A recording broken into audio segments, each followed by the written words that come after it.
Dr. Mike Taylor was an experienced pathologist at St. Andrew's Hospital. With over 20 years in the field, he had seen everything from gruesome murders to tragic accidents. Nothing surprised him anymore. He had learned to detach himself from the horrors he encountered daily. However, this detachment came at a cost. His wife had left him a year ago, citing his emotional unavailability and obsession with work. Since then, Mike had thrown himself even more into his work, spending countless nights in the cold, sterile environment of the autopsy room.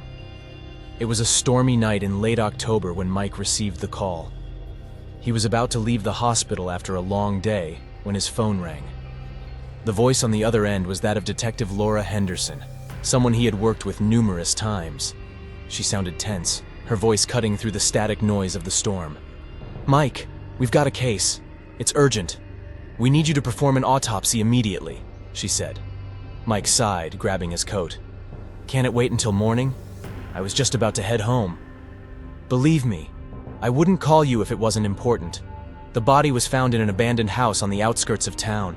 There are unusual circumstances. Please, Mike, we need you." Her tone left no room for argument. Mike agreed and headed to the morgue. The hospital was eerily quiet, the kind of quiet that made you feel like you were the last person on Earth. As he walked through the dimly lit corridors, he couldn't shake off a sense of foreboding. When he arrived at the morgue, the body was already there, covered with a white sheet. He glanced at the police report left on the table. The deceased was a young woman, identified only as Jane Doe. She had been found in a dilapidated house, her body showing no obvious signs of trauma. The circumstances of her death were a mystery. Mike prepared himself mentally for the task ahead. He had done countless autopsies, but something about this one felt different. He pushed the feeling aside and began his work. Mike started the autopsy in the usual manner, making the Y incision and examining the internal organs. Everything seemed normal until he reached the heart. It was blackened and shriveled, unlike anything he had ever seen. He was puzzled but decided to take a sample for further analysis. As he continued, a sense of unease grew within him.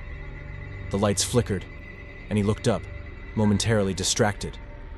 Shrugging it off as a power surge due to the storm outside, he returned to the body. But something was different. The eyes. They were open, staring directly at him. He was certain they had been closed when he started. A shiver ran down his spine, but he dismissed it as his mind playing tricks on him. He closed the eyes and continued his work. However, the feeling of being watched persisted. The phone rang, jolting him from his thoughts.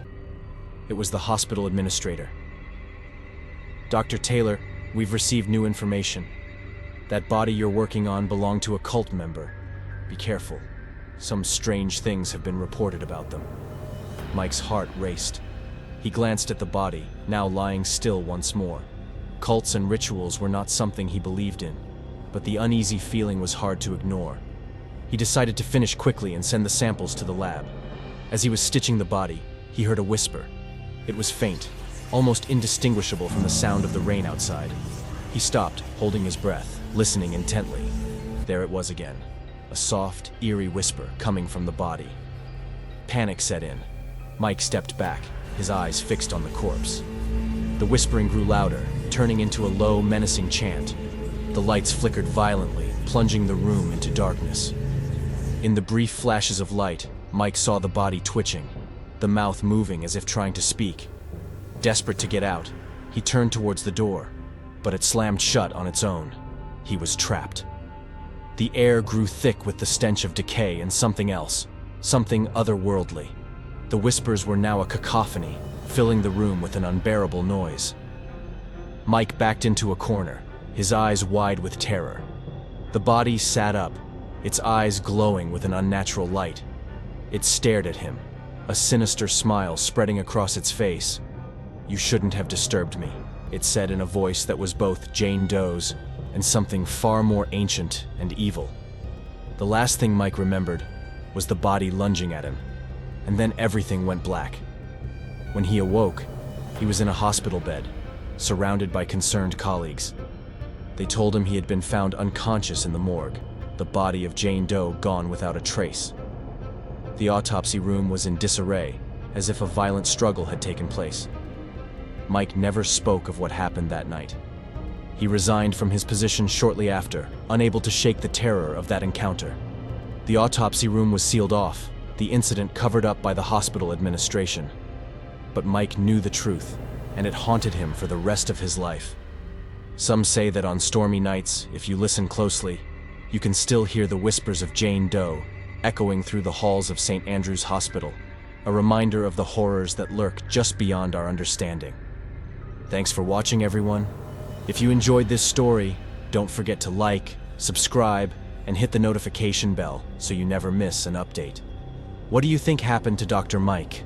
Let me know in the comments below. Stay tuned for part 2. And remember, stay safe out there. You never know what's lurking in the shadows.